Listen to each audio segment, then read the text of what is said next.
صلوات بر محمد و اہل بیت محمد. اللهم صل على محمد وآل محمد. اعوذ باللہ من الشیطان اللعین الرجیم. بسم اللہ الرحمن الرحیم. الحمد للہ رب العالمین والصلاة والسلام والتحیۃ والاکرام علی سیدنا و نبینا و شفیع ذنوبنا وطبیب نفوسنا رحمت للعالمین ابو القاسم مصطفیٰ محمد. اللهم صل على محمد وآل محمد. وعلى أهل بيته الطيبين الطاهرين المعصومين المنتخبين المنتجبين الذين أذهب الله عنهم الرجس وطهرهم تطهيرا. اللهم صل على محمد وآل محمد. لا سيما على بقية الله الأعظم روحي وأرواح العالمين لتراب مقدمه الفداء. عجل الله تعالى فرجه وسهل الله تعالى مخرجه الشريف وسهل الله تعالى مخرجه الشريف ولعنة الله على أعدائهم أجمعين من يومنا هذا إلى قيام يوم الدين. أما بعد فقد قال الله الحكيم في كتابه المتين. بسم الله الرحمن الرحيم. بسم الله الرحمن الرحيم. ولله على الناس حج البيت من استطاع إليه سبيلا.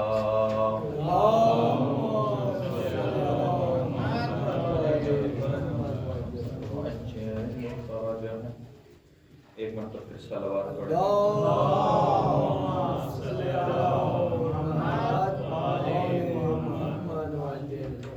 بار دیگر صلوات.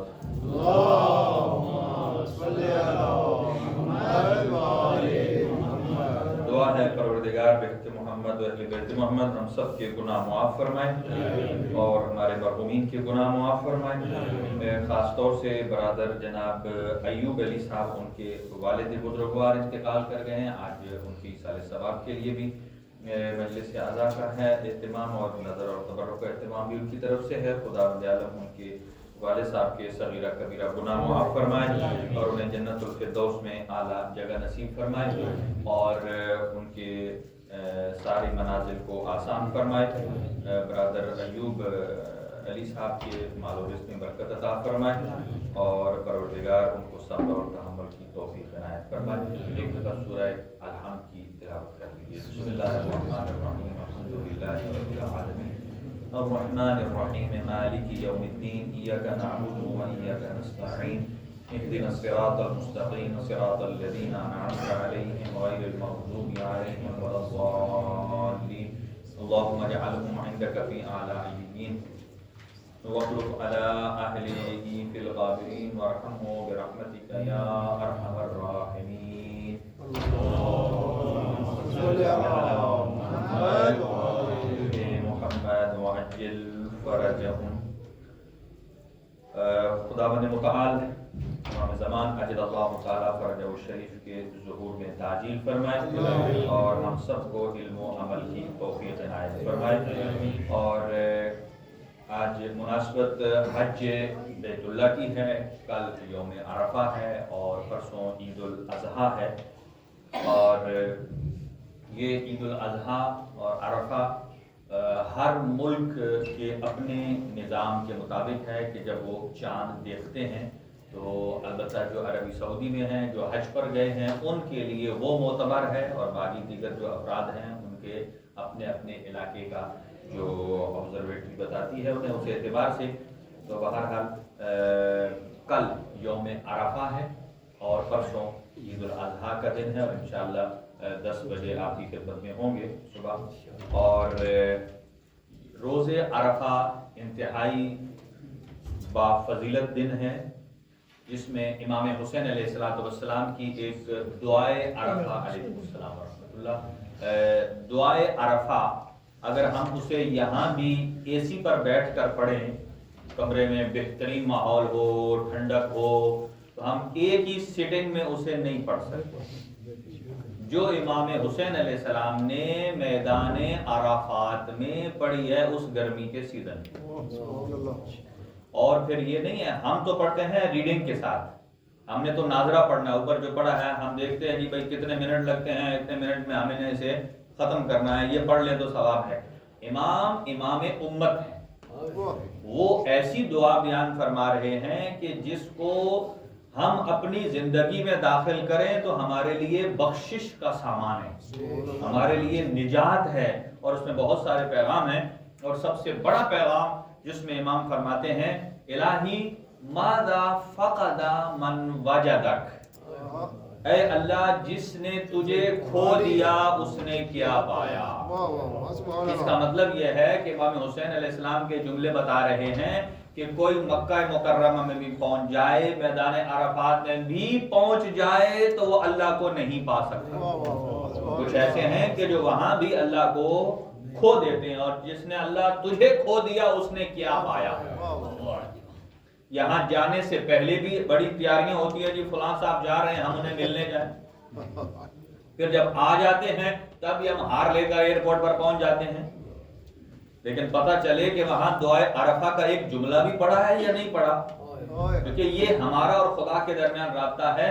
دوسرا جملہ فرماتے ہیں، پہلا کیا ہے الہی ماذا فقد من وجد، جس نے تجھے پا لیا اس نے کیا کھویا، جس نے تجھے کھویا اس نے کیا پایا۔ پھر فرمایا جس نے تجھے پا لیا اس نے کیا کھویا۔ آپ سمجھ آتی ہے کہ جتنے بنی امیہ کے بادشاہ تھے، جتنے بنو عباس کے تھے، وہ حج کے موقع پر کیوں وہاں اپنا خیمہ لگاتے تھے؟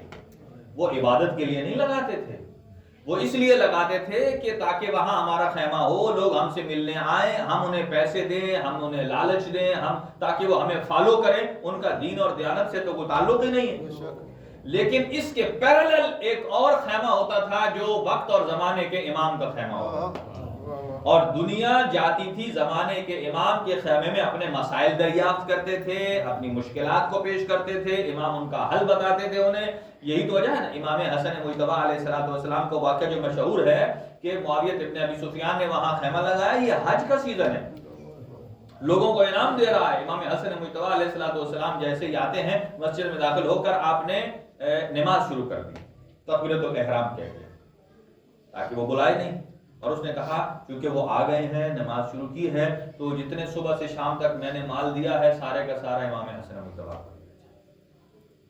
اور اسی طرح اور بہت سارے امام، ایک اور خلیفہ ہے ہشام ہے، وہ وہاں جاتا ہے اور اپنا خیمہ لگا دیتا ہے، اور وہ کہتا ہے ہمیں اس ازدحام میں جانے کے لیے تو پہلے پروٹوکول چاہیے، جیسے یہاں روٹ لگ جاتا ہے کہ پہلے روڈ کو خالی کیا جاتا ہے کہ کوئی اسپیشل شخصیت جا رہی ہے، ان کا یہ خیال ہوتا تھا کہ ہمارے لیے روٹ لگایا جائے، اور وہ بھی کہاں؟ عرفات میں، طواف میں، جیسے ابھی ہوتا ہے کہ کسی بڑی شخصیت نے آنا ہو تو وہ سارے لوگوں کا سلسلہ بند کر دیتے ہیں۔ اس نے دیکھا کہ امام زین العابدین علیہ السلام ہیں کہ جیسے جا رہے ہیں لوگ خود بخود ادھر ادھر ہو رہے ہیں، راستہ بنتا چلا جا رہا ہے۔ اس نے پوچھا یہ کیا وجہ ہے؟ ہم جب گزرتے ہیں تو اتنا ازدحام ہمیں آگے جانے نہیں دیتا، لوگ دھکے دیتے ہیں، یہ کون ہے کہ جو جا رہا ہے خود بخود راستہ بنتا چلا جا رہا ہے؟ تو وہاں فرزدق موجود تھا، اس نے امام چہارم کی شان میں جو قصیدہ لکھا بہت طولانی ہے، کہتا ہے تم کیا جانتے ہو، یہ وہ ہے کہ جسے ہل و حرم جانتا ہے، جسے مکہ جانتا ہے، جسے بطحا جانتا ہے۔ یہ وہ ہیں، لہذا یہ ایام انتہائی امپورٹنٹ ایام ہیں، اور میں نے جس آیہ مجیدہ کا آپ کی خدمت میں سرنامہ کلام پیش کیا، چونکہ حج کے عنوان سے ہی بات کریں گے، کل روز عرفہ ہے اور حج کے کتنے اعمال ہیں، اور اس سے پہلے کون سا عمرہ ہوتا ہے، حج کی کتنی قسمیں ہیں، کون سے افراد ہیں کہ جن کے اوپر حج واجب ہے، اور کون سے ایسے ہیں کہ جن پر حج واجب نہیں ہے، اور واجب ہو تو کیا کرنا چاہیے۔ قرآن مجید فرماتا ہے وَوَعَدْنَا مُوسَىٰ 30 لَيْلَةً، ہم نے حضرت موسیٰ علیہ السلام سے 30 راتوں کا وعدہ کیا۔ کتنی راتوں کا؟ 30 راتوں کا وعدہ کیا۔ یہ اپنے بستر پر نہیں ہے، یہ کوہ طور پر۔ اور پھر فَأَتْمَمْنَاهَا بِعَشْرٍ، پھر 10 کو مزید ایڈ کیا، فَتَمَّ مِيقَاتُ رَبِّهِ 40 لَيْلَةً، تو وہ کتنے دن ہو گئے؟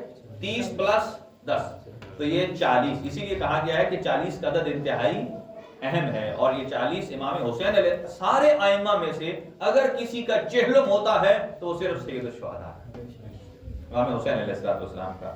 پھر جب وہ جا رہے تھے تو فرمایا وقال موسیٰ لأخیہ ہارون، حضرت موسیٰ نے اپنے بھائی ہارون سے کہا اخلفنی فی قومی، میری قوم میں میرے خلیفہ بن جائیں، میری قوم میں میرے خلیفہ بن جائیں. کتنے دن کے لیے جا رہے تھے حضرت موسیٰ؟ اللہ ظاہر 40 تو بعد میں 10 بڑھا دیے، جو ایسٹیمیٹ پہلے تھا 30 دن کا تھا، یعنی 1 مہینہ. 1 مہینے کے لیے، وہ بھی ایسا نہیں ہے کہ اس دنیا سے جا رہے ہوں، کدھر جا رہے ہیں؟ کوہ طور پر. تو کیا فرماتے ہیں قرآن کی یہ نص ہے، نص سے سری کسے کہتے ہیں کہ جس کو آپ انکار نہ کر سکے، بالکل 2 + 2 کی طرح واضح ہے. اخلفنی فی قومی، کہ میری قوم میں میرے خلیفہ بن جاؤ. اب اس سے بڑی اور دلیل کیا ہے کہ حضرت موسیٰ 30 دن کے لیے جا رہے ہیں، تو میری یہ فعل امر ہے جس کا دلالت یہ نہیں کرتا کہ مرضی ہے تو بن جاؤ، نہیں مرضی تو نہ بنو. اخلف کا مطلب یہ ہے کہ ضرور بضرور بن جائیے، یعنی فعل امر ہے کہ آپ میرے خلیفہ بن جائیے. تو 30 دن کے لیے حضرت موسیٰ کوہ طور پر جائیں تو اپنا جانشین بناتے ہیں، واجب ہے ان کے لیے. 30 دن کے لیے جو جائے اس کا جانشین واجب ہے. اور اگلی خود بخود جوڑ لیجئے. امیر المومنین کے بارے میں نبی پاک نے فرمایا یا علی انت منی بمنزلت ہارون من موسیٰ، کہ حضرت موسیٰ 30 دن کو جائیں تو ہارون کو وصی بنانا واجب ہے. اور وہ جو سید الانبیاء ہیں جو دائمی طور پر پردہ فرما رہے ہیں، کیا انہوں نے اپنے بغیر کو چھوڑ دیا؟ تو یہ وہ آیت انتہائی امپورٹنٹ ہے. پھر فرمایا وَأَصْلِحْ، اور اس امت کی اصلاح کرنی ہے. وَلَا تَتَّبِعْ سَبِيلَ الْمُفْسِدِينَ، اور فاسد لوگوں کا اتباع نہیں کرنا ہے. تو یہ جو 30 دن تھے، یہ 30 دن تھے ماہ ذیقعد کے، ماہ ذیقعد کے.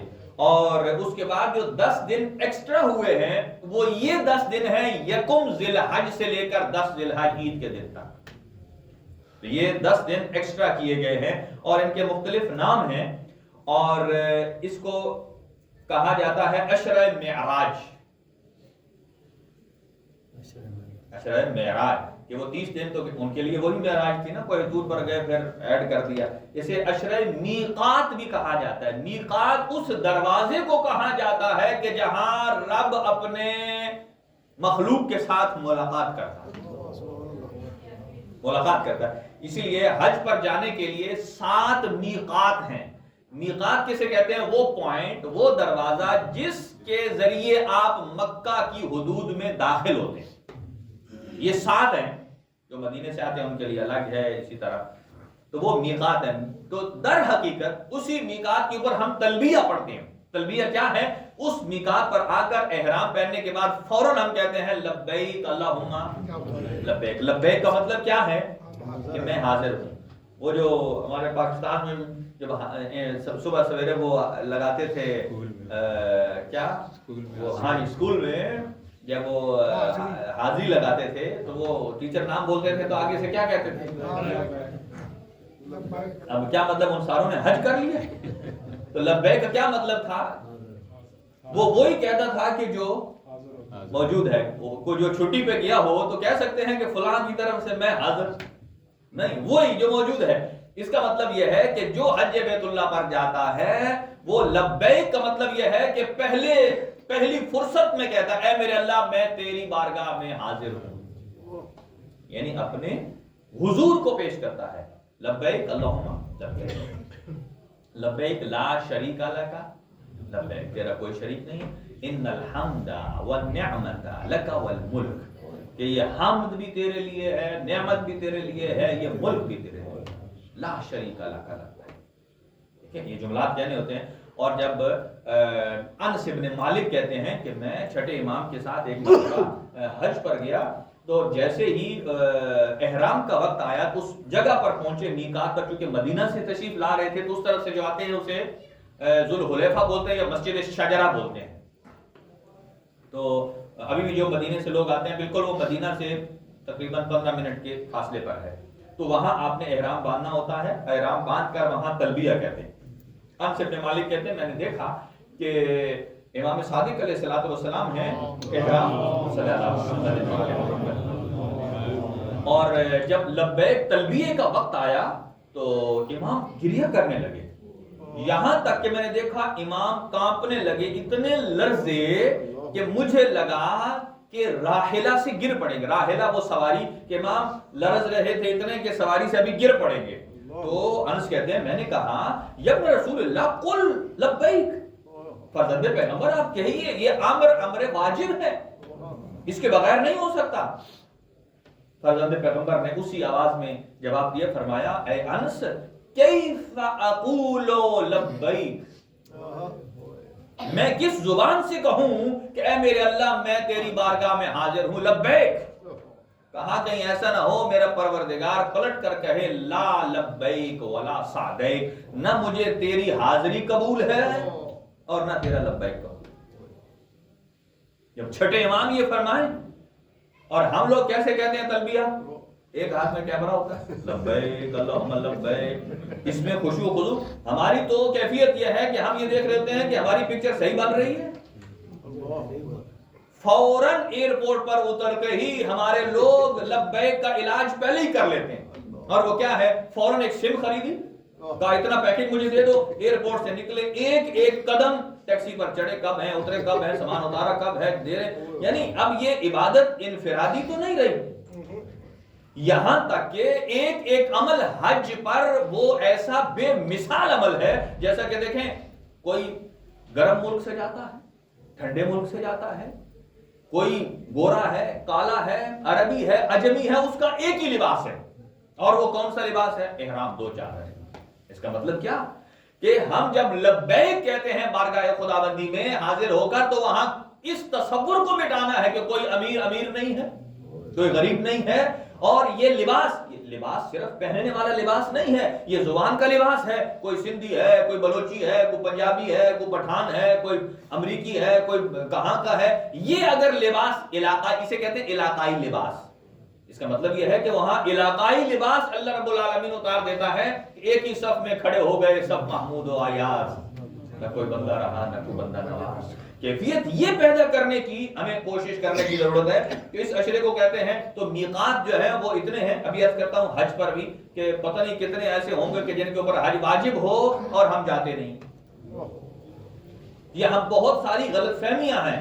ایک غلط فہمی یہ ہے کہ جب تک اپنی بیٹیوں کی شادی نہیں کر لی میں نے حج پر نہیں جانا، یہ غلط فہمی ہے۔ یہ کہیں اسلام نے یہ کنڈیشن نہیں لگائی کہ بیٹیوں کی شادی ہو تو حج واجب ہے، قطعاً ایسا، یہ ہمارے رسومات ہیں۔ دیکھیں ہم یہ سمجھتے ہیں کہ میں نے یہ فرض، اچھا اسے یہ فرض سمجھ میں آ رہا ہے، اور للہ الناس علی الناس حج البیت من استطاع الیہ سبیلا وہ فریضہ سمجھ نہیں آ رہا، یعنی ہم اپنی مرضی، دیکھیں بیٹی کی شادی ہو گئی تو ہم سمجھتے ہیں میرا فرض پورا ہو گیا، جبکہ اللہ کیا فرماتا ہے؟ اللہ فرماتا ہے اس سے پہلا فرض یہ ہے کہ جب آپ کے پاس اتنی، دیکھیں انڈونیشیا میں ایک اچھی ہے ان کی خوبی، وہ کہتے ہیں کسی بچے کی شادی تب کرتے ہیں بچی اور بچی کی جب پہلے وہ اس نے حج نہ کیا۔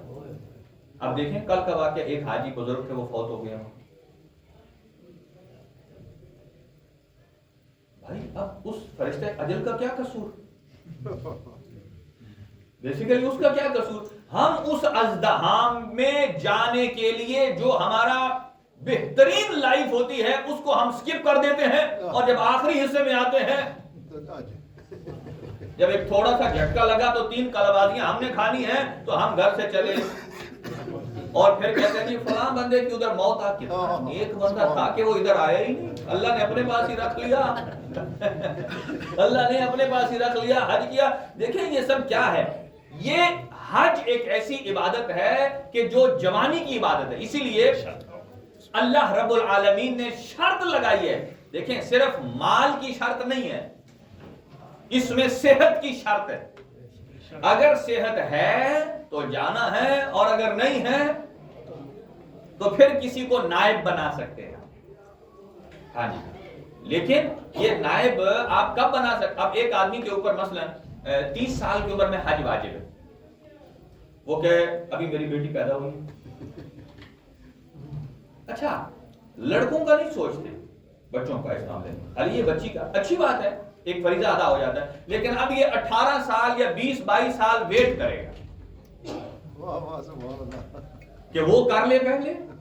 اور اس کا مطلب یہ ہے کہ جو 30 سال میں حج واجب تھا 30 سال میں، اب 20 سال اگر ڈیلے کر رہا ہے تو آپ کیا سمجھتے ہیں کہ جتنا سال ڈیلے کر رہا ہے اللہ اسے ثواب دے رہا ہے. یہ اللہ تعالیٰ کو ریزن دینے کی میری ابھی بیٹی کی شادی ہو رہی، ہر سال گناہگار شمار ہو رہا ہے، الا مگر یہ کہ اس کے پاس کچھ شرعی عذر ہو کہ اللہ کی بارگاہ میں یہ کہہ سکے کہ فلاں عذر شرعی کی وجہ سے میں نہیں جا سکا. لہذا حج کا ایک دیکھیں پورے حج میں ہم نماز پڑھتے ہیں شروع سے آخر تک پڑھنا واجب ہے، اللہ اکبر سے لے کر السلام علیکم ورحمۃ اللہ وبرکاتہ تک پڑھنا واجب ہے. لیکن حج پورا کتنی مشکل عبادت ہے، اس میں سوائے 2 چیزوں کے کوئی پڑھنا واجب نہیں. ایک تلبیہ وہ 1.5 لائن کا ہے، ابھی جو ہم نے پڑھا لبیک اللہم لبیک لا شریک لک، یہ جب آپ احرام باندھتے ہیں تو یہ تلبیہ پڑھنا واجب ہے. جو نہیں پڑھے گا وہ محرم نہیں ہوگا، اور جیسے ہی احرام باندھے گا تو 21-22 چیزیں حرام ہو جائیں گی. آپ دیکھیں ان میں سے ایک چیز یہ بھی ہے کہ آئینہ نہیں دیکھنا. اب جو سیلفی لے رہا ہے وہ آئینہ دیکھ رہا ہے یا نہیں؟ آئینہ نہیں دیکھنا. اچھا اگلی بات، اس میں آپ نے جو ہے نا وہ تزیین جسے کہتے ہیں نا اپنے آپ کو بنانا سنوارنا نہیں ہے. اور جو جناب کمرے کے اندر بھی کالی اینک لگا کے بیٹھتے، چلو اینک جو آپ لگاتے ہیں اگر یہ نظر کی ہے عذر شرعی ہے، اور اگر آنکھیں خراب ہونے کی وجہ سے آپ لگاتے ہیں عذر شرعی ہے، لیکن آپ خوبصورتی کے لیے لگاتے ہیں یہ صحیح نہیں. اور اسی طرح بہت ساری چیزیں ہیں کہ جو مثلا واجب ہوتی ہیں اور ہم ان کو مثلا ترک کر دیتے ہیں. تو یہ جو پہلا عشرہ ہے اس کو کہتے ہیں عشرہ میقات. ابھی عرض کرتا ہوں 8-10 لائنوں میں عرض کر دوں گا آپ کی خدمت میں کہ یہ جو 8 ذی الحج ہے اسے کہتے ہیں ترویہ، اور 9 ذی الحج کو کہتے ہیں عرفہ، اور 10 ذی الحج کو کہتے ہیں یوم النحر، قربان. چونکہ ترویہ 8 ذی الحج کو حاجی حج کا احرام باندھ لیتا ہے اور یہ مکہ سے باندھنا ہوتا ہے، اور یہی 8 ذی الحج ہے کہ جس دن امام حسین علیہ السلام نے اپنے عمرے کے احرام کو حج کے احرام کو عمرے میں.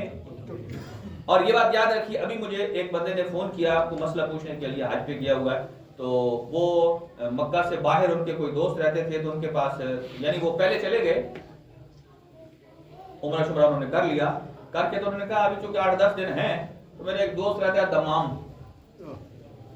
وہ تو آ نہیں سکا تو یہ اس کے پاس چلے گئے. دمام سے میری بات کرائی فون پہ، یہ اسلام تھا مل کے، تو انہوں نے پہنا ہوا تھا اوپر وہ احرام سا. میں نے کہا یار میں نے فوٹو آپ کی دیکھی، آپ نے احرام باندھ لیا، آپ نے عمرہ کر لیا. ہاں میں نے عمرہ کر لیا، اور عمرہ کر لیا، اور ابھی چونکہ 10 دن تھے میں نے کہا میرا دمام چھوٹ گیا تھا ان سے. اللہ اکبر. میں نے کہا جو حج تمتع کرتا ہے، تمتع یعنی کہ جو مکہ کے 16 فرسخ یعنی آپ جو سب 1 فرسخ 4 کلومیٹر کا ہوتا ہے، اتنی سراؤنڈنگ کے باہر سے جو لوگ جاتے ہیں ان کے لیے حج تمتع ہے. حج 3 قسمیں، حج قران، حج افراد، حج تمتع. اور قران اور افراد ان کے لیے ہے کہ جو اس باؤنڈری کے اندر رہتے ہیں، اور جو تمتع کرتے ہیں یہ باہر سے جاتے ہیں، چاہے پاکستان سے جائے، یہاں سے جائے، جدھر سے بھی جائے. اور جو حج تمتع کرنے جا رہا ہے جب اس نے عمرہ تمتع کر لیا پہلے حج سے، اور عمرہ تمتع کرنے کے بعد اس کے اوپر واجب ہے کہ وہ مکہ کے اندر رہے، باہر نکلنا ہی نہیں ہے، اسی کے ساتھ حج کرنا ہے، وہ حج تمتع ہے.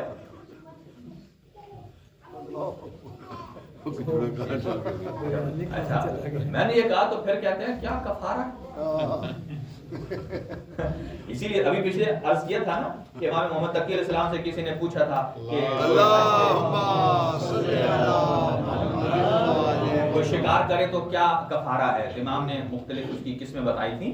تو یہی وجہ ہے، حج ایک پہلا تلبیہ پڑھنا واجب ہے اور دوسرا 2 رکعت نماز طواف جو خانہ کعبہ کا طواف کر لیتے ہیں اس کے بعد پڑھنا وہ واجب ہوتا ہے، اور یہ 2 کام پڑھنے والے ہیں، اور باقی تو آپ نے صرف فالو کرنا ہے۔ طواف نساء کے بارے میں تھوڑا جی ہاں ایک اور طواف النساء کا بھی سوال آیا کہ جو شادی شدہ نہیں ہے تو اس کے لیے طواف النساء کرنا ہے، ایک سوال یہ۔ دوسرا کہ جس کی زوجہ فوت ہو گئی ہے آیا اس کو طواف النساء کرنا ہے یا نہیں، یا وہ آدمی کہ جو ایسے کا نائب بن رہا ہے کہ جو فوت ہو چکا ہے اس کے لیے طواف النساء کرنا یا نہیں کرنا؟ تو ایک ہی جملے میں جواب ہے، طواف النساء کا مطلب یہ نہیں ہے کہ کوئی کسی آدمی کیا ہاں کوئی عورت ہو اس ازدواج میں تو اسی کے لیے واجب ہے یا عورت کے لیے واجب ہے، نہیں، طواف النساء ہمارے عمرہ مفردہ کا ایک پارٹ ہے، واجب ہے کرنا۔ ہاں البتہ جب حج پر جاتے ہیں تو یہ حصہ عمرہ تمتع سے نکل کر حج تمتع میں شامل ہو جاتا ہے، لیکن یہ طواف النساء کرنا واجب ہے۔ طواف وداع اور ہے، وہ ہمارے اہل سنت بھائی جو ہیں وہ طواف وداع کرتے ہیں، وداع اور ہے۔ طواف النساء ہر آدمی کے لیے، چاہے وہ ممیز ہے، بالغ ہے، شادی شدہ ہے، غیر شادی شدہ ہے، مرد ہے، عورت ہے، چاہے وہ اپنی زوجہ سے الگ ہو چکا ہے یا اس کی زوجہ فوت ہو چکی ہے یا شوہر فوت ہو گیا ہے، زوجہ موجود ہے، ہر صورت میں جب آپ عمرہ مفردہ کریں گے طواف النساء کرنا واجب ہے۔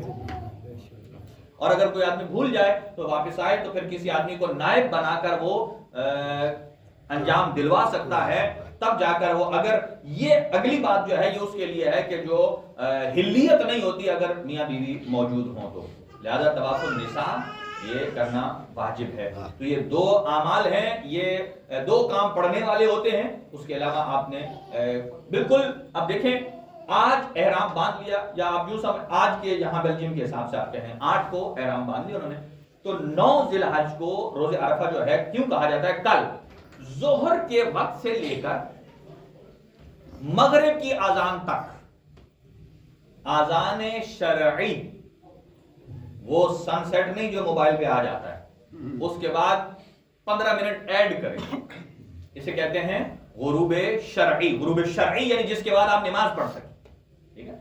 تو ظہر سے لے کر مغرب تک رہنا ہے عرفات میں۔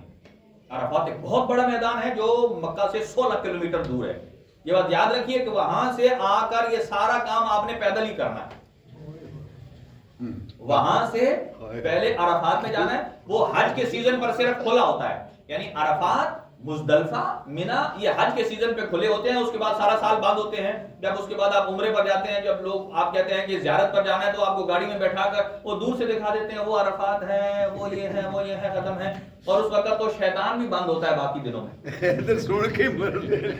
شیطان بھی کھلتا ہے حج کے سیزن میں، اور پھر اس کو تو پھر ہمارے جو کھلاڑی مارتے ہیں پتھر، وہ ایسے مارتے ہیں پیچھے سے بھاگ کے، پتہ نہیں کس بالر کی طرح لمبا سٹارٹ لے کر لگتے ہیں کہ اسی ایک ان کی کنکری سے اس نے اڑ جانا ہے، تو لہذا کل ظہر سے عرفہ والے دن ظہر سے لے کر مغرب تک کہاں رہنا ہے؟ عرفات میں، اور وہاں چھتری کے بغیر، کیونکہ جب ہم نے یہ مکتب تشیع کا خاص فقہی مسئلہ ہے، باقیوں کا نہیں، باقی احرام باندھنے کے بعد سائے میں بیٹھ جاتے ہیں، وہ آپ نے دیکھا ہوگا کہ چھتریاں بھی لوگوں نے پکڑی ہوئی ہیں، وہ ٹیکسی پر سفر بھی کرتے ہیں، لیکن جو فقہ اہل بیت یہ کہتی ہے جب آپ نے احرام باندھ لیا تو پھر جب تک آپ نے حلق یا تقصیر بال کٹوانے ہیں اس وقت تک آپ نے سائے والی جگہ پر نہیں جانا۔ لہذا سال میں جب آپ دوسرا عمرہ بھی کرتے ہیں تو ہم ایسے ہی پریفر کرتے ہیں کہ آپ مغرب کے ٹائم پر احرام باندھیں اور وہاں پھر آپ چلے جائیں تو راتوں رات عمرہ کر لیں اور پھر دن میں آپ فارغ ہیں۔ تو آپ نے دیکھا، تو یہ عرفات میں رہنا ہے بغیر کسی سائے کے، چھت پر کچھ نہیں، چھت پر کچھ نہیں لینا، اور مغرب کے ٹائم کے بعد آپ نے کوچ کر دینا ہے مشعر میں۔ توجہ رکھیے، مشعر، اس کو مزدلفہ بھی بولتے ہیں، اور اس کو اس لیے بولتے ہیں کہ آپ نے اسی جگہ سے کنکریاں بھی اٹھانی ان ٹچ، یوز کنکری آپ نے استعمال، وہاں جو مارنی آگے آپ نے مینا میں جا کے شیطان کو آپ نے مزدلفہ سے اٹھانی ہے کنکریاں، اور آپ دیکھیں ساتھ ساتھ تو مارنی ہے، آپ نے ایکسٹرا اتنی رکھنی ہے کہ اگر میری کوئی ضائع ہو گئی، وہ مارنا اس طرح نہیں ہوتا ایسے، اس کا مستحب ہے انگلی میں ایسے ڈال کر ایسے مارنی ہے، ایسے۔ یہ جو کیرم بورڈ کھیلتے ہیں نا ان کو پتا ہے جی، ایسے کر کے۔ اور پھر اگر آپ نے دیکھا آپ کی کنکری کسی کی کنکری سے، چونکہ بہت سارے بندے مار رہے ہیں، آپ کی کنکری کسی سے ٹکرا گئی، وہاں نہیں لگی، تو آپ سمجھ لیں کہ آپ کا وہ ضائع ہو گیا، یا آپ ایسے مارنے لگے ہیں اور پیچھے سے کسی سے ہاتھ ٹکرا گیا، وہ ادھر ہی گر گئی، تو بھی ضائع۔ آپ نے وہاں سے اتنی یہ وہیں سے لانی ہے۔ اگر بندہ کہہ جی میرے پاس ختم ہوگی، نیچے سے ہی اٹھا کے مار دے، یہ درست نہیں ہے، اس کے لیے پھر جائے ادھر وہاں سے کنکری لائے۔ یہ بھی نہیں ہے کسی کو فون کرے یار میرے لیے 4-5 کنکریاں لے آ۔ ہمارے ہاں تو آج کل سسٹم اتنا، لوگ کہتے ہیں کہ یہاں تو ایک فون کال پہ کہتے ہیں، فون کال پہ پیزا منگا لیتے ہیں، وہ کہتے ہیں جی میں تو فون کیا تو فلاں میری بھی کنکریاں لے آیا۔ اور یہ بات یاد رکھیے کہ کفن کہتا ہوں، احرام کی کوئی پاکٹ نہیں ہوتی ہے، وہاں جو اٹھانا ہے آپ نے ہاتھوں میں ہی اٹھانا ہے، کوئی تھیلا ایکسٹرا آپ نے لگانا نہیں ہے۔ لہذا وہاں آپ آ جائیں گے مشعر، اور وہاں سے جب سورج طلوع ہوگا، سورج طلوع ہونے کے بعد آپ نے نکلنا ہے مینا کی طرف۔ یہ 10 ذی الحج کی بات ہے۔ پھر آپ وہاں نکلیں گے، بڑے شیطان کو کنکری ماریں گے، اور اس کے بعد پھر آپ نے طواف کرنا ہے خانہ کعبہ کا، پھر آپ نے قربانی کرنی ہے۔ اب ایک اور نیا مسئلہ بھی ہے، کسی نے کل 4 دن پہلے مجھ سے پوچھا کہ ہمارے قافلے میں تو سارے قربانی پاکستان کر رہے ہیں، وہ کیوں کر رہے ہیں؟ کہا کہ ادھر انہوں نے گوشت جناب کس کو کھلانا ہے، فلاں فلاں فلاں، ہم نے پاکستان میں کہہ دیا میرا بکرا خرید لو، ادھر جب میرے پاس ٹائم آئے گا میں کال کروں گا ادھر ذبح کر دے۔ اللہ اکبر، اپنی چلا بھائی جب کم از کم گوشت، ابھی 2 لوگ کہہ رہے ہیں ادھر بکرا مہنگا ہے، کہا ادھر ہمیں سستا پڑے گا، تو گھر والوں نے تو کرنی ہے۔ دیکھیں ہم اپنے کس طرح سیدھا کرتے ہیں، اور حالانکہ حضور صلی اللہ علیہ وسلم نے قربانی کہاں کی؟ حضرت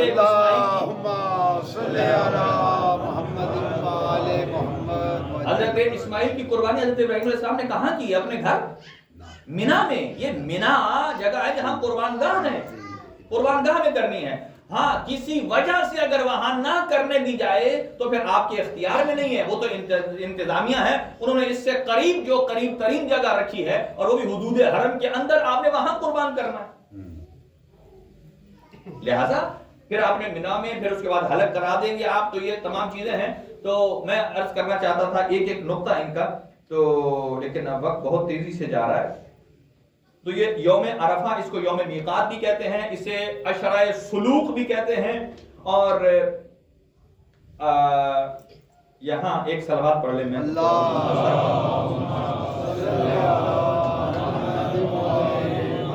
اور بہرحال کچھ اور میں نے بہت ساری نوٹ کی تھیں غلط فہمیاں، کہ جو غلط فہمیاں ہوتی ہیں ظاہر ہمیں پتہ چلے تو پتہ چلتا ہے۔ اب ایک اور یہ ہے کہ کسی آدمی کے پاس حج واجب ہے اور وہ چلا جاتا ہے عراق زیارات کو، وہ ایران میں زیارات پہ چلا جاتا ہے، حج واجب ہے، اور کئی لوگوں کا یہ نظریہ ہے، وہ کہتے ہیں چونکہ یہاں جائیں گے تو ایک حج ہوگا، امام حسین علیہ السلام کی زیارت کو جائیں گے تو 70 حج ہوں گے، تو خود ہی کہتے ہیں کون سا افضل ہے، ایک والا یا 70 والا، وہ یہ چھوڑ کر ادھر چلے جاتے ہیں۔ قطعاً ایسا نہیں ہے، امام حسین علیہ السلام وہ زمانے کے امام ہیں، اگر وہ گئے تو حج کے لیے تھے، اگر وہ حج کا احرام عمرے میں تبدیل کرتے ہیں تو وہ چونکہ شارع ہیں، جو انہوں نے شریعت کی تفسیر کرنی ہے وہی شریعت محمدی بننی ہے، آپ اور ہمارا اختیار نہیں ہے۔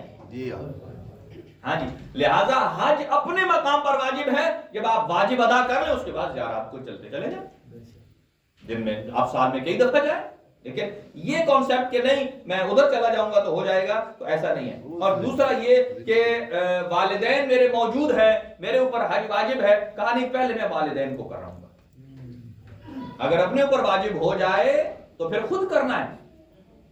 ہاں اگر زیادہ پیسے ہیں آپ کے پاس تو آپ حج کے پیسے والدین کو ہدیہ کرتے ہیں، اتنے پیسے حج پر لگتے ہیں، یہ لیجئے، اب والد پر بھی واجب ہو گئے، جیسا کہ آپ کے پاس استطاعت نہیں ہے، کوئی آدمی کہتا ہے کہ میں آپ کو حج کے پیسے دیتا ہوں اتنے، آپ جو ہے وہ حج کر آئیے، آپ دل نہ بھی ہو، آپ کے اوپر حج واجب ہو گیا ہے، اتنی رقم آپ کو مل گئی۔ اسی طرح اور مختلف ہیں کہ کئی کہتے ہیں کہ جب آپ جو حج پر نہیں بھی گئے، یہاں بھی کئی لوگ کہتے ہیں کہ پہلے 10 دن ذی الحج کے نہ اپنے ناخن کاٹنے ہیں نہ بال کاٹنے، اس کا تعلق نہیں ہے اس سے۔ ہاں جو شب جمعہ آ جائے آپ اپنے ناخن کاٹیں، اب اس کا مطلب یہ نہیں ہے کتنے لمبے، وہ ان کے لیے ہیں کہ جو حج بیت اللہ پر گئے ہیں، جب اس نے احرام باندھ لیا ہے تو اب وہ نہ اپنے پاس کینچی رکھ سکتا ہے نہ نیل کاٹ سکتا ہے، اس لیے کہ اس نے تقسیم جب کرنی ہے اپنے موقع پر کرنی ہے، لہذا اور بہت ساری غلط فہمیاں ہیں۔ اور مثلا کئی لوگ کہتے ہیں کہ اب خواتین ہوتی ہیں وہاں جب بال کاٹنے ہوتے ہیں تو وہ پورا حج یا عمرہ کر کے جب بال کٹوانے کی بات آتی ہے تو سارے جو وہاں غیر محرم ہوتے ہیں تو اپنے بال نکال کر وہ کٹوا رہی ہوتی ہیں۔ ایک خاتون کے لیے ایک بال بھی اس کا نکل آئے اس موقع پر تو حج صحیح نہیں ہے، لہذا وہاں اس چیز کی احتیاط رکھنی چاہیے۔ اور اس کے ساتھ ساتھ جس پر واجب ہے بالغ ہو عاقل ہو، شرط یہ ہے کہ اس کے اوپر جن کا نان نفقہ واجب ہے ان کا سامان اس کے پاس ہونا چاہیے، جانے کا بھی آنے کا بھی، اور دعا کریں کہ اللہ تعالیٰ کی ذات سب کو یہ حج کی توفیق نصیب فرمائے۔ اور 3-4 مقاصد عرض کرتا ہوں کہ حج کا آغاز کس سے ہوتا ہے اور حج کا اختتام کس سے ہوتا ہے۔ حج کا آغاز جو ہم کرتے ہیں وہ مطاف سے ہے، یعنی اس میں ایک مطاف ہوتا ہے، مطاف یعنی جس کے گرد چکر لگایا جاتا ہے، یا لبیک آپ کہہ لیں، بالکل پیچھے چلے جائیں تو لبیک سے کرتے ہیں، اور اختتام کس پر ہوتا ہے؟ شیطان کو بکریاں مارنے پر، ٹھیک ہے۔ اس کا مطلب یہ ہے کہ لبیک اللہم لبیک کہنا تولا ہے، اور شیطان کو کنکریاں مارنا یہ اظہار براءت ہے، اسی کو تو تبرہ کہتے ہیں۔ یعنی آپ سمجھ لیں کہ حج وہ عبادت ہے کہ جس کا آغاز تولا سے ہے اور اختتام، اور یہ جو وہاں ہم تبرہ کر کے آتے ہیں باقی 11 مہینے ساری زندگی میں وہی تبرہ رہنا چاہیے۔ یعنی کہ یہاں تو اگر کوئی کرمنل ہوتا ہے تو اس سے پہلے سوال پوچھتے ہیں تو حاجی تو نہیں، یعنی کہ وہ چونکہ پہلے گناہ سارے بخشوا آیا ہے تو اب نئے سرے سے کرنے لگا، لہذا وہاں جو شیطان کو کنکری مارتے ہیں، شیطان فزیکلی تو ہوتا نہیں ہے، وہ ایک سمبولک ایسڈ ہے۔ مطلب کیا ہے؟ اس دیوار پر تو کنکری لگے تو کوئی اثر نہیں ہے، اثر ہمارے دل میں ہونا چاہیے۔ یہ جو ہم کنکر مار رہے ہیں، یہ کنکر جس نے اللہ کے نبی کو 3 مرتبہ ورغلایا، اس کو ہم نے اپنی زندگی میں کبھی آنے نہیں دینا، لہذا اور اس میں یہ بھی ہے کہ مطاف طواف کعبے کی جگہ ہوتی ہے، مطاف 1 ہے اور رمی جمرات 3 ہیں، اور اس کے بعد یہ کرتے ہیں کہ ہم حجر اسود کو ہر بندے کی کوشش ہوتی ہے کہ وہ بوسہ دے، ٹھیک ہے۔ اچھا حجر اسود کو بوسہ دیں تو حجر اسود کیا چیز ہے؟ پتھر ہے، کہاں کا پتھر ہے؟ جنت کا۔ اچھا اس کو جو بندہ حج کو چھوڑ کر عمرے پر بھی جو جا رہے ہیں، کہنے جب تک میں نے بوسہ نہیں دیا نا میرا حج نہیں ہوا۔ اچھا جو جنت کی چیز آئے اس کو بوسہ دینا بدعت نہیں ہے، اور تب تک آپ کا حج نہیں ہوتا جب تک آپ اسے بوسہ نہ دیں، اور جو جوانان جنت کا سردار ہے اس کی شبیہ کو ہم بوسہ دے دیں، ذریعے امام حسین کو بوسہ دے دیں، علم عباس کو بوسہ دے دیں، لہذا باتیں طولانی ہو جائیں گی۔ لہذا کہ ہر تہذیب میں 2 قسم کے طبقے ہوتے ہیں، ہر تہذیب میں 2 قسم کے، ایک ہوتا ہے قدرت مند اور ایک ہوتا ہے محکوم اور نادار، جو کمزور لوگ ہوتے ہیں۔ تو ہوتا کیا ہے؟ ہمیشہ اہل قدرت محکوم اور نادار کو یوز کرتے ہیں، استعمال کرتے ہیں، اور ان کے استعمال کے بھی 2 طریقے ہیں۔ پہلا یہ ہے لالچ دیتے ہیں مال کے ساتھ، اور دوسرا جب مال سے کوئی لالچ میں نہ آئے تو پھر اسے ڈراتے ہیں، دھمکاتے ہیں، اور پھر کوئی مال سے غلام بن جاتا ہے, کوئی ڈرانے دھمکانے سے بن جاتا ہے غلام. لیکن اگر کوئی کسی کی خرید میں نہ آئے, نہ مال کے ذریعے, نہ ڈرانے اور دھمکانے کے ذریعے, وہ خود تو مر جاتا ہے لیکن اس کا نام ہمیشہ زندہ رہتا ہے. اور اسی کی ایک وجہ آج جو ہم عرض کرنے جا رہے ہیں آپ کی خدمت میں, وہ حضرت مسلم بن عقیل کی مثال ہے. اور رسول خدا صلی اللہ علیہ وآلہ وسلم حضرت عقیل سے بڑی محبت کرتے تھے. جب پوچھا گیا آقا آپ کیوں محبت کرتے ہیں؟ علی سے تو محبت سمجھ آتی ہے کہ وہ آپ کے جانشین ہیں, جان نثار ہیں, تو عقیل سے کیوں؟ فرماتے ہیں عقیل سے میں 2 وجہ سے محبت کرتا ہوں. ایک اس لیے کہ عقیل ہم شکل ابو طالب ہے, حضرت ابو طالب کی خوشبو نظر آتی ہے.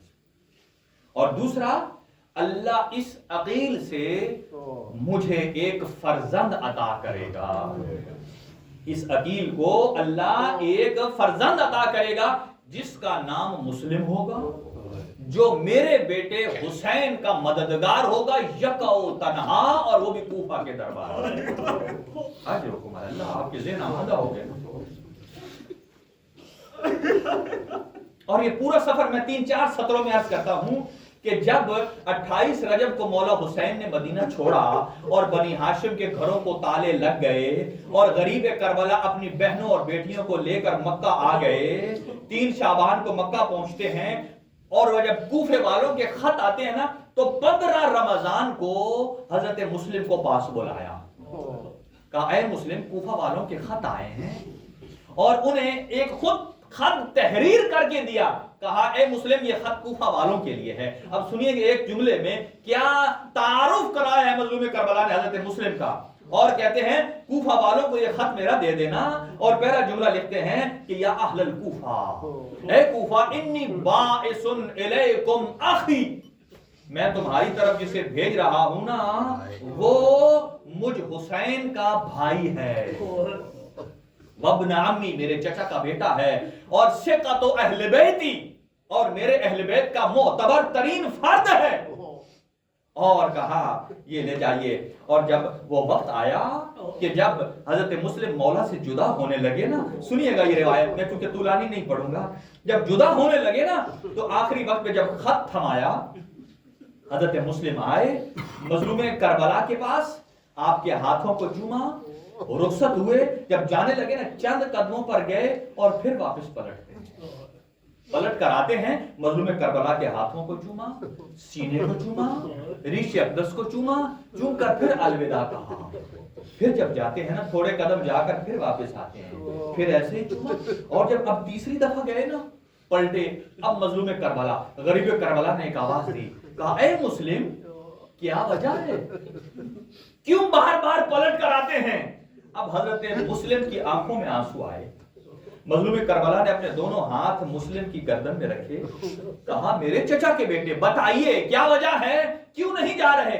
کہا نہ جانے. مسلم کہتے ہیں اے میرے آقا مجھے ایسا لگتا ہے کہ میری ملاقات غریب کربلا سے یہ آخری ملاقات ہے, کہ میں مسلم اب زندگی میں اپنے آقا و مولا سے ملاقات نہیں کر پاؤں گا. جب یہ جملے سنے اور اس کے بعد کہا اللہ کے حوالے, اللہ پر توکل کیجئے. اب یہاں حضرت مسلم کو جدا کیا, اب جاتے ہیں 15 رمضان کو نکلتے ہیں, اور 5 شوال کو مظلوم کربلا کا یہ قاصد پہنچتا ہے کوفہ میں. اور جیسے کوفہ میں پہنچتے ہیں کوفہ والوں کو خط دیتے ہیں, پڑھ کر سنایا, اور خط پڑھ کے جب سنا رہے ہیں کوفہ کے لوگ جمع ہو رہے ہیں جوک در جوک, اور بہت بڑا اجتماع ہے. اور خط کا یہ عالم ہے کہ جیسے جیسے خط پڑھتے چلے جاتے ہیں, فرط جذبات میں اہل کوفہ مظلوم کربلا کا خط سن بھی رہے ہیں اور گریہ بھی کر رہے ہیں. اور ان میں 2 شخصیات کھڑی ہوتی ہیں, عابس بن شبیب, ایک حبیب ابن مذاہب, کھڑے ہو کر مظلوم کربلا کی حمایت کا اعلان کرتے ہیں, اور حمایت کا اعلان کرتے ہیں. اور جوک در جوک جب آنے لگے 12,000 18,000 جب خطوط آئے, اور ایک مرتبہ جب بنی امیہ کے جاسوسوں نے دیکھا کہ یہ تو حمایت بڑھتی چلی جا رہی ہے, اور انہوں نے خط لکھا یزید ابن معاویہ کو, کہا اگر اسی طرح بیعت بڑھتی چلی گئی تو تو ہار جائے گا. حسین ابن علی کا قبضہ ہو جائے گا، ہاں تو کسی ظالم اور جابر گورنر کو بھیج۔ لہذا اس نے اپنا اقدام کیا۔ نعمان ابن بشیر جو پہلا گورنر تھا، یہ حضرت مختار کا سسر ہے پہلا، انہیں برطرف کیا اور پھر کسے بلایا؟ بصرہ سے عبید اللہ ابن زیاد کو۔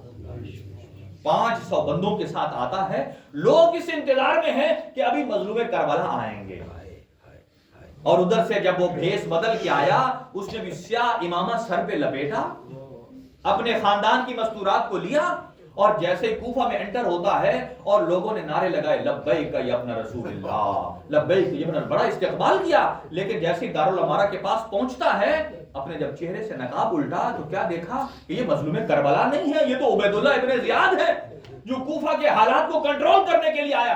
اب جیسے ہی مسجد میں گیا فجر کی نماز کے بعد، اب پہلے لوگوں کو لالچ دیا کہ جو جو حامیان حسین ہیں ان کے لیے بولیاں بوریاں سکے کھول دو، اور جو حسین ابن علی کا حامی ہے اور جو لالچ میں نہیں آتا ہے اسے گرفتار کر لو، زندان میں ڈال دو۔